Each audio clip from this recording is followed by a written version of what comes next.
இந்த ஆசீர்வதிக்கப்பட்ட நேரத்துக்காக முதலாவது நான் கர்த்தரை துதிக்கிறேன். இந்த நாளிலும் நமது ஆண்டவருக்கு நிறைய நாமங்கள் இருக்கு.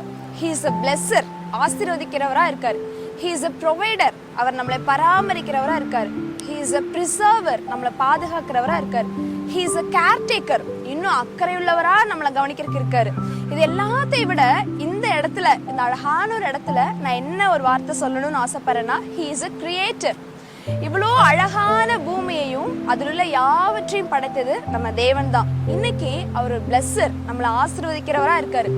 அதே வானத்தையும் பூமியையும் படைத்த கரங்கள் தான் நமக்கான ஆசீர்வாதத்தை தருவதற்கு தயாரா இருக்காரு. இன்னைக்கு நம்ம எல்லாரும் சேர்ந்து நமக்கான ஆசீர்வாதத்தையும் அதுக்கான வழிகளையும் கர்த்தர் படைக்கணும், திறக்கணும் அப்படின்னு சொல்லி நம்ம எல்லாருமே ஜெபிக்கலாம். நம்மளுடைய ஆண்டவருடைய வருகைக்கு நம்ம ராஜ்யத்தை கட்டும்படியாக கர்த்தர் நம்மை அனைவரையும் ஆசீர்வதிப்பாராக. ஆமென்.